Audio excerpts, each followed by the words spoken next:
Today's conveyancing clients expect speed, clarity, and frequent updates. But tight margins and rising client expectations put pressure on conveyancing practices. With smart automation and clear workflows, Leap helps conveyancing teams spend less time on admin and more time supporting their clients. Learn more at leap.co.uk.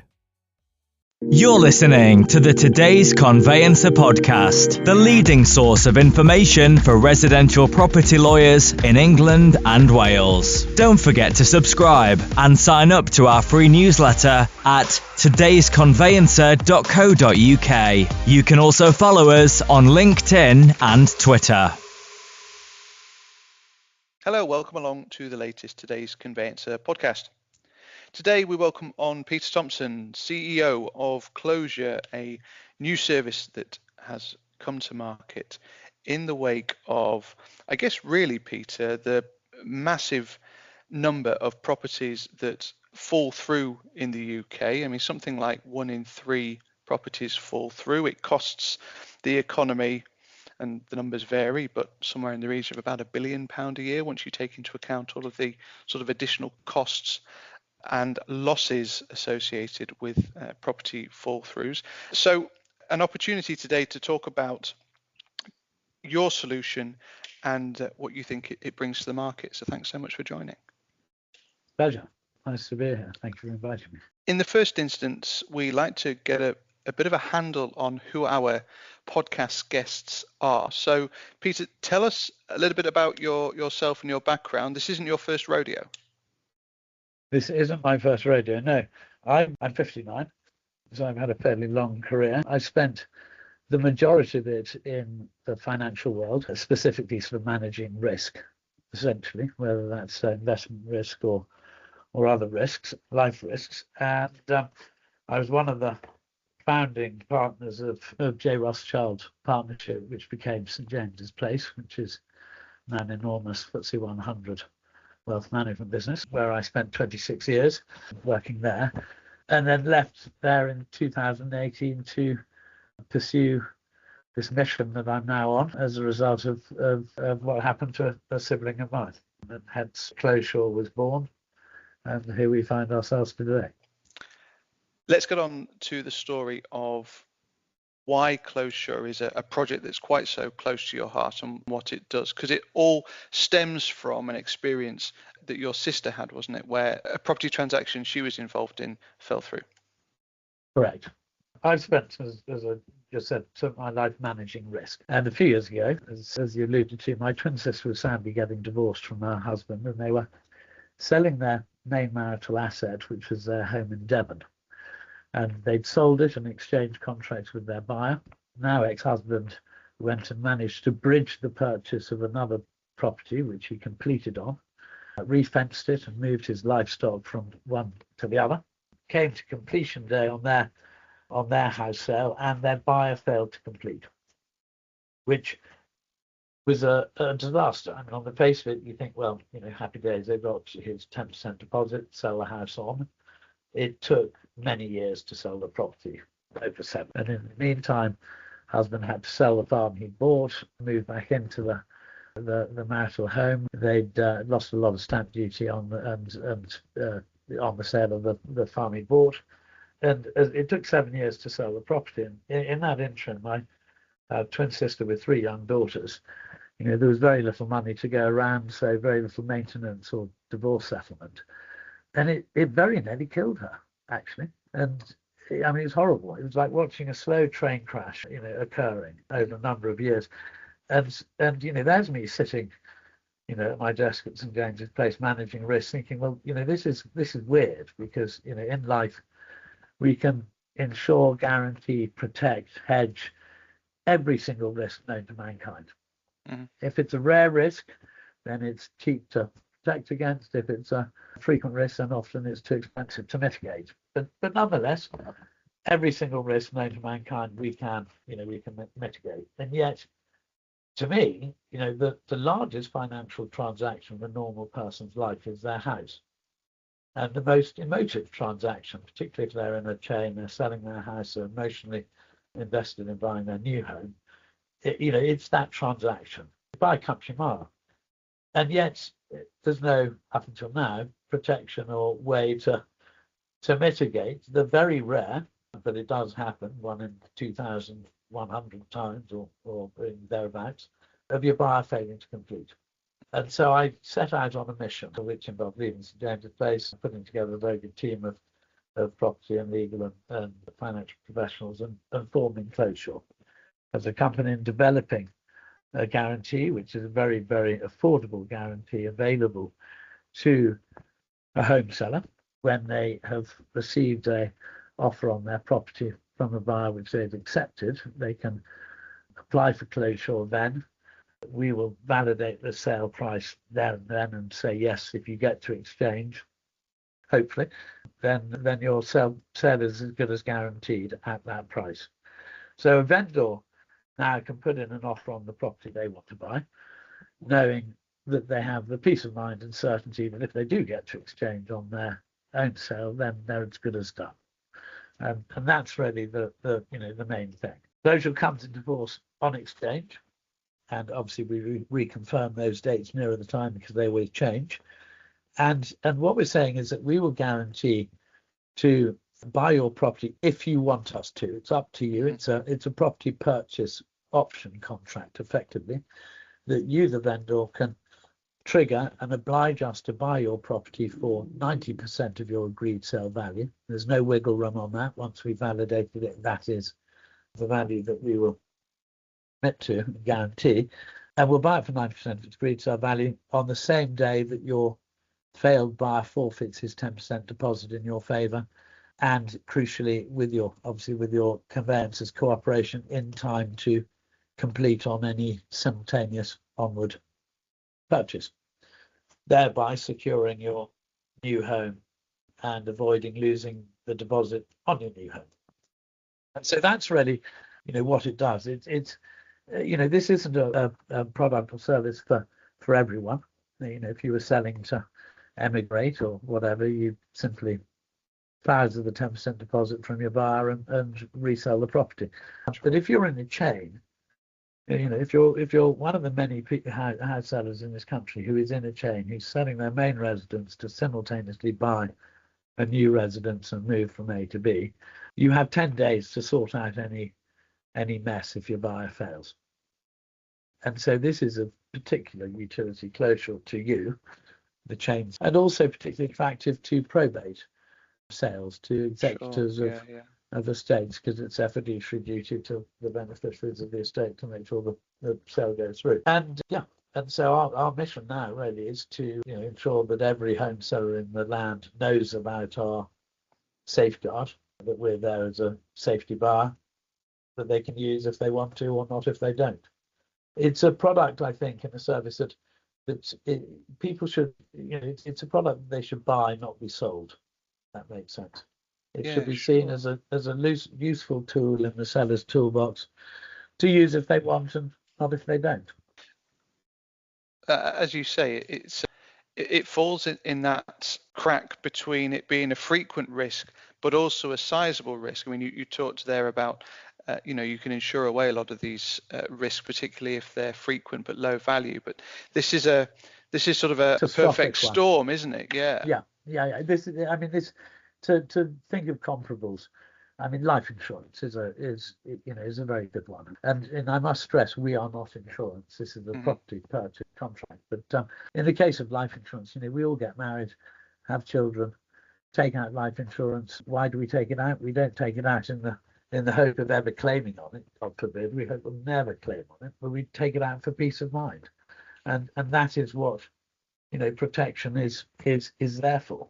From perspective, we're providing a great deal of peace of mind to the 2,099 people whose property sales go through successfully, and it's a sleeping pill for them, and they can make all the future plans, like booking schools and decorators and curtain people and whatever, knowing that they're certain. So for those 2,099 people, this is a great benefit, and for the 1 in 2,100 whose sadly their sale does go wrong, then we get them out of a mess very, very quickly and efficiently and cheaply. And And that's really the purpose of it. From our part, we're picking up, when we do acquire a property, we're picking up a saleable property, not a distressed or repossessed property. It's been subject to a sale, and we're getting it at a 10% discount to market. So it's an attractive business from our perspective as well. How do you validate the property value then? Are you taking it as read that the work to date, the due diligence to date is accurate, or do you undertake your own assessment? That's a very good point. We take a lot of comfort from the fact that a lot of the due diligence has been done by the various parties involved and conveyancers and so on. But no, when you apply online which takes a few seconds to apply online for our guarantee, our system automatically instantly goes through to Rightmove and comes back with their valuation, their automated valuation model, which are getting much more accurate as time goes on, as more data they accumulate, and that gives us an idea of really where your property value sits, and if it sits within our risk tolerance per se, then we'll either accept the risk or refer it internally and come back to you with an answer, or decline it. What about sort of the due diligence on the property then? Because you say the benefit to you here is that you're getting an asset at 10% less market value, but as we know with all of the debate about upfront information, we're still not in a position where we know everything about a property at the point at which we purchase it. I mean, there's an element of risk that you take on there, but what additional due diligence can you do to make sure that you're not, you're not getting something that you don't want? Okay, no, it's a very good point. It's I mean, that's why title and indemnity insurance is so widely used in this country. I think we spent 190 million pounds last year on title insurance to cover off those very risks. From our perspective, we say two things on our tin. We say that we will buy your property for 90% of its value, of its agreed sale value, not subject to our valuation, and we'll do so in 10 days with the cooperation of your conveyancer. That's what we say on our tin, and we have to stand by that. If that means that the odd property we acquire, there's an issue that we don't know about or that we haven't come across that we find out about later, that's our lookout. It's it's frankly, from a business perspective, it's better to take a hit on a transaction as opposed to committing commercial suicide, and that's very key and very important to us. So we'll do as much due diligence as we can in the 10 days from the day that the sale fails to the day that the notice to complete expires. And yes, obviously we'll rely on that and the existing work that's been done by the conveyancer, the seller's conveyancer, throughout the process.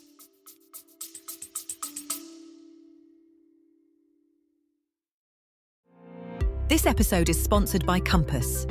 Compass removes SDLT exposure for conveyancing firms with a fully outsourced, indemnity-backed service. We take responsibility for SDLT calculations and HMRC submissions, not your team. Clear accountability and complete confidence on every transaction. Find out more at compass.tech. Presumably you have your own conveyancers or solicitors that are reviewing the transaction. Yeah. I mean, you're also reliant as well, of course, on the other side of the transaction being amenable to complete. What remuneration do you offer to them? Because, of course, if the property's fallen through, they may or may not get paid, depending on what their terms and conditions are. What remuneration do you offer to the conveyancer to ensure the transaction goes through within those 10 days? Okay. Well, firstly, in answer to the first part of your question, we have a panel of conveyancers, small panel of conveyancers who are working for us to acquire properties and to dispose of them. So, they're under their, terms and various instructions that we have with them. In terms of recompensing the seller's conveyancer, who has now had to conduct more work than if he had just completed as per normal on completion day, that we cannot do. That's up to the seller to recompense their conveyancer, who will clearly, incur more costs and therefore charge greater fees. Because this is not an insurance policy or an insurance contract, and it is a straightforward property purchase contract, it wouldn't allow us to cover off those fees. If that makes sense. Yeah. So that would be a seller's cost, but it shouldn't be substantial because, of course, they've done all the conveyancing has been done, so it's very easy to duplicate that. But albeit there's been I think a fair bit of correspondence going on between the seller's conveyancer, the buyer's conveyancer, the seller's conveyancer, and everyone else in the chain. I think we'd be greatly relieved that there was albeit they've all been delayed by 10 days, that there was a solution where the chain failed that prevents it from failing. So if I take off my conveyancer's hat now and I put my business hat on, Sure. Tell us about how the transactions are funded. Are they self-funded, for example? Have you sought some external funding? And then how do you then go about making sure that this property doesn't sit on your books for that extended period of time that we know that risk starts to increase the longer that you keep hold of it? Sure. The greater the cost of holding it. Yeah, no, very good point. I mean, in terms of holding a property and ensuring that we can dispose of it as quickly as possible. If I take the second part of your question first, our objective will be to once we've acquired a property, to turn it around as quickly as we can. In most cases, we would instruct the incumbent estate agent, or in many cases, I'm sure they've got other potential buyers and they've marketed the property and so on. But there are alternatives if we need to get to a quick disposal, such as auction houses or even iBuyers, who will obviously take a haircut. We would take a haircut on the price in those instances. But in terms of it's two priorities: obtaining the highest price that we possibly can on an asset we're selling to disposing of it as quickly as possible. Those two priorities will be balanced on an individual basis depending on circumstances. Going back to the first part of your question, funding and finance, this is a very key point because, again, we have to be strong enough and our customers have to be convinced that we're strong enough to stand by our commitments and honour them. And if we don't do that, then going back to that comment I made earlier, it's commercial suicide. So we have, first off, we've have a number of external shareholders who've invested in our business, and we've raised considerable capital there to run the business and to cover operating costs. In terms of acquiring properties, we, as our model, as I've explained, we have to acquire your property for 90% of its agreed sale value. So we have to fund 90% of its value. That is being done by a combination of ways, really. We have considerable backing from bridging lenders, chief of whom is Together Money, who are very large and well-known bridging lender. Easy Money and Hampshire Trust Bank are also on our panel of bridging lenders. So we have finance from them up to a certain level of loan to value. We then have some substantial fund of mezzanine capital from a number of our shareholders in Jersey and high net worth in Jersey who take our funding up to another level, and then we self-fund the balance. And so we have the funding that assumptions are would cover any acquisitions by over 7 times the level that we expect. Is there any intention to ever retain property and create a portfolio, for example? Potentially, maybe. One of the reasons that drives us being a property trader is the stamp duty rules. I was going to sort of move on to that, so it'd be interesting to hear how you deal with that. Okay, and well, the stamp duty rules, as they were amended a number of years ago, basically state that if you are a property trader and you are acquiring a property that was a main residence being sold by someone to buy another main residence, and that deal has gone south, then providing you meet certain conditions, you are exempt from stamp duty on the acquisition. Similarly, if you're a property trader buying from representatives in a probate sale that has also failed to sell post-exchange, then we are exempt from stamp duty.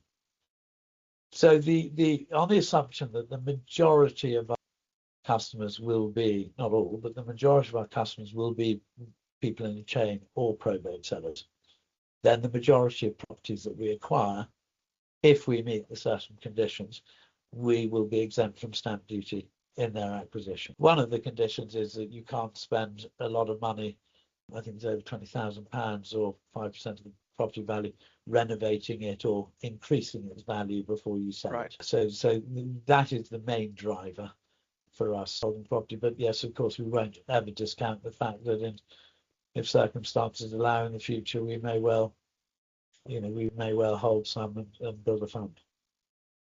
And so presumably alongside the revenue that you generate from the sale of the property, which is hopefully from your point of view at least 10% more than that 10% less than you paid for it, what are the fees involved in actually procuring a Clozesure agreement? Very low.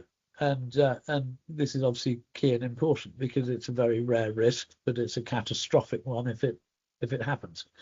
And to put that in perspective, to guarantee a £500,000 property sale, so you've got 10% in, so you've got £50,000. So in other words, if your sale goes south, we are paying £450,000 over to you in that instance for your property. To guarantee a £500,000 property would cost £200. £400 on a £1 million property sale. On a £200,000 property sale, £80. So it's a very, very nominal and affordable cost. And we've stripped that down to as low as we possibly can, obviously, to make this as an attractive and as mainstream a product as it can be. And why wouldn't you do it at that price? And so in the same way that, as you say, this isn't for everybody, are there conditions that you will not lend on, for example? Will not lend, or will not acquire. Buy. Yeah. You mean? Sorry, will not acquire. Yeah. First off, for the immediate year or so, we are limiting our values of any property we acquire to £1 million. Right. Which is 97% of properties that sell in this country for £1 million or one. Our aim will be to raise that amount over the next year or two or three to 2.5, 3, 4, 5 million perhaps, but never really above that. We're not interested in the ridiculous 15, 20 million pounds on nice big properties. So that's a condition. We also will only guarantee property sales where they are at arm's length. So the buyer doesn't have a personal relationship with the seller. That's a key to anti-fraud measure. Another condition is that your buyer has to be private individuals, not a company or shell company or offshore trust or any of the above. Again, another anti-fraud measure. So there are a few sort of conditions, and there's obviously a lease minimum expired years on leases. But we try to make this again as widely attractive and able for people as possible, as appealing as possible, without imposing sort of too many conditions. It's all about keeping it simple. People buy simple. I mean, we are aiming to, or we are placing this in the market, as I said, as a useful tool in the seller's toolbox to use if they want, not if they don't. It's important for us and for everyone really that this is a service, a product that's as appealing and as unaggressive, I guess, as it possibly can be, because this has to appeal to the three main stakeholders in the transaction, which is the vendor, the conveyancer, and the estate agent. We're here very much to help.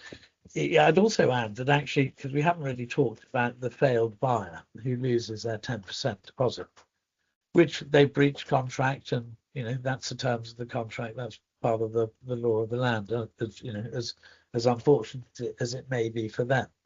But Clozesure is very fair to them too, from the perspective that you lose your 10% deposit as a buyer, but you're also liable for any additional costs that the seller has incurred or incurs as a result of your breach. So if they go on to eventually sell their property 6 months later for 20% less, as an example, then they have every legal right to come after you through the courts for the 10% that they've further losses that they've incurred. So it's bad news for a buyer who breaches contract. That said, if the seller has got closure, we bought the property, they've got 10% from the buyer, they haven't lost anything. They may have incurred a few little additional costs, such as you mentioned earlier, conveyancer costs or interest charged to them from their angry seller, so to speak. But other than that, their costs are very limited. So the likelihood of a seller with closure then going after their failed buyer for more than 10% is considerably lower than it would be if they didn't have closure. And so again, we're cognizant of every party in this transaction, and I've always grown up believing that a good deal is a deal where everyone is happy. There isn't a loser, if that can be the case. And so we've again structured this as best we can to make that as the case as much as it possibly can be. We are fast running out of time that we have for the discussion, Peter, and I just wanted to finish on the concept of bridging, and not that this is an insurance product, but creating greater certainty in the transaction, because part of the current home buying and selling consultation includes information about mandating reservation agreements as an example. That seems to be one of the key things that the government are quite keen on. How, if at all, do you see that something like that might affect your model? Very good point, very good question. I think reservations agreements are a great idea. And in fact, when I bought my property that I live in 9 years ago, I created our own reservation agreement and paid a deposit to the seller to really give her peace of mind and take it off the market. So I fully buy into the reservation agreement, and particularly against the background of nigh on 30% or up to that of property sales falling through between for agreed and exchange. Reservation agreements take you up to the point of exchange, so they get you there, and if they don't get you there, then they pay you get your costs, conveyancer costs, survey costs, those sorts of things reimbursed. But they don't cover off the point of maximum financial risk, which is when you've exchanged. When you've received a deposit from your buyer and you've paid out a deposit to your seller, and if you're trading up, you paid a bigger deposit than the one you've received, it's at that point that all of your financial cards are up in the air. If your buyer then fails, and this is the point really, it's a much lower risk than pre-exchange, considerably lower, but the financial consequences of it are much greater. And so the challenge really was to find an affordable way of just mitigating that last risk. The house selling process is incredibly stressful. It's up there with the other, the divorce and the death and so on, the D's. It shouldn't be. As my young daughter says, Daddy, it should be pink fluffy unicorn, and or I don't think anything can be, but that's where we're coming from, to make this whole process a lot less stressful than it's and more certain than it has been up to now. And my personal mission really is to ensure that that what happened to my twin sister doesn't happen to anyone else, because it was very unpleasant, very costly, and very stressful. A neat place to end the podcast, I think, Peter. Thank you very much indeed for joining, for telling us a bit more about Clozesure as well, especially because it's such a personal story and journey to you. So thanks so much for joining the podcast. Yeah. My great pleasure, David. Thanks for having me on. The Today's Conveyancer podcast is available on your preferred podcast provider. It's also available on todaysconveyancer.co.uk. My thanks to Peter. Thank you as ever for listening, and we'll see you again soon.